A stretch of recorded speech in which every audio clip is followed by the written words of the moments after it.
पुराने वक़्त की बात है, एक सरज़मीन जो बुलंदो बाला चमकदार पहाड़ों और ज़मुर्दी सब्ज़ जंगलात के दरमियान बसी हुई थी, जिसका नाम क्रिस्टल फीडर किंगडम था। ये सल्तनत जादू से भरी हुई थी, जैसे बहार की खुशबू हवा में रची हो।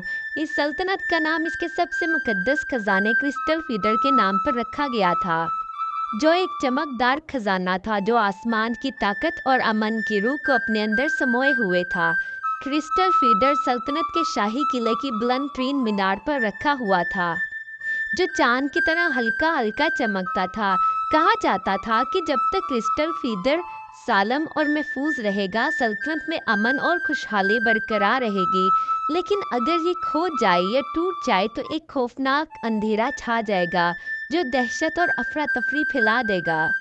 एक दिन एक भयानक तूफान आया, जो सल्तनत की तारीख का सबसे ज्यादा सख्त और पुरतशद्दुद तूफान था। आसमानों में बिजली चमकी और गरज की आवाज इतनी गहरी थी कि जैसे कोई दरिंदा दहाड़ रहा हो।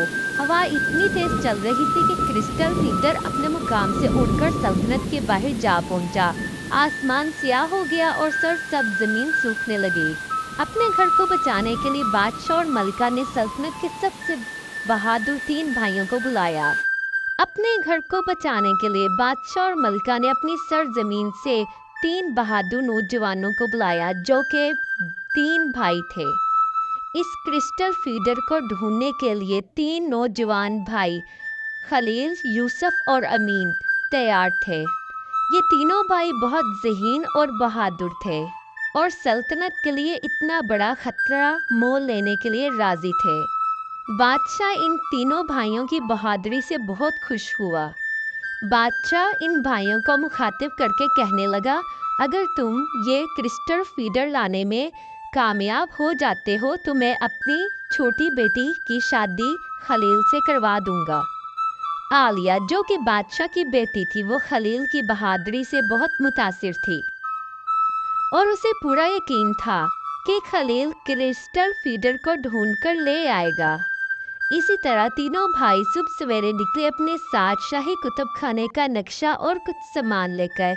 इनका रास्ता सरगोशियों वाले जंगल से गुजरता था, जहां दरख्त सरगोशियों में बातें करते मालूम होते थे।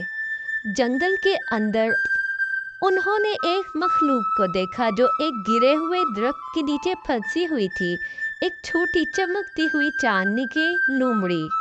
अमीन ने अपनी हमदर्द तबीयत के साथ फौरन लोमड़ी को आज़ाद किया। इस लोमड़ी ने अपना नाम लैला बताया और कहा कि वो जंगल के मुहाफिज रूह है।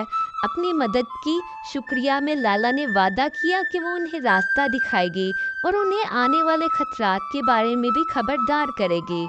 इनका रास्ता गूंजते पहाड़ तक जा पहुंचा, जहां इन्हें पहला इम्तिहान देना था, एक तंग पुल अबूर करना, जो एक सायेदार शख्सियत की हिफाजत में था। इस शख्सियत ने एक पहेली का जवाब मांगा।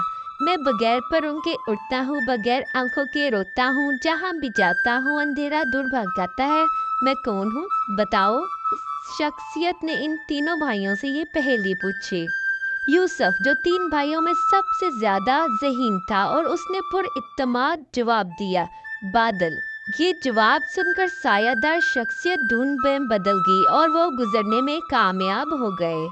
फिर वो एक गार में पहुंचे, जहाँ क्रिस्टल फीडर बर्फ के एक ब्लॉक में कैद था। लेकिन गार के अंदर एक बर्फानी ड्रैगन था। उस ड्रैगन की सांस सब कुछ जमा सकती थी। खलील, जो सबसे ज्यादा बहादुर था, उसने ड्रैगन को बिजी रखा और वो ड्रैगन को बिजी रखने के लिए उसके करीब बढ़ा, जबकि अमीन और यूसुफ ने पर निकालने का रास्ता तलाश किया।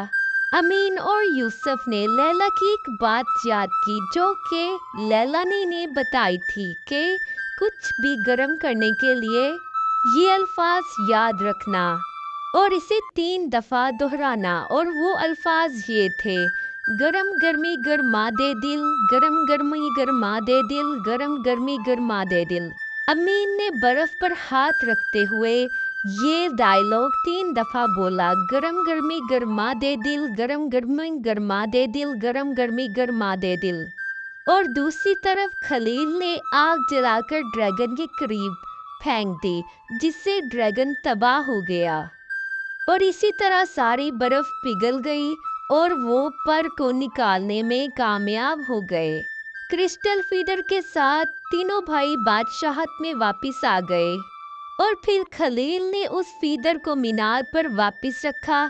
आसमान साफ हो गया और जिंदगी जमीन पर भर गई।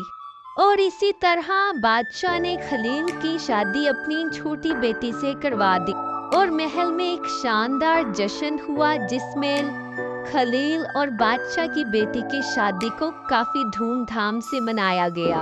और इन तीन भाइयों की बहादुरी क्रिस्टल फीडर किंगडम के लिए एक मिसाल बन गई। इस कहानी से हमें ये सबक मिलता है कि हम सब बहन भाइयों को इत्तेफाक से रहना चाहिए और इत्तेफाक की बरकत हर मैदान में फतह पाती है।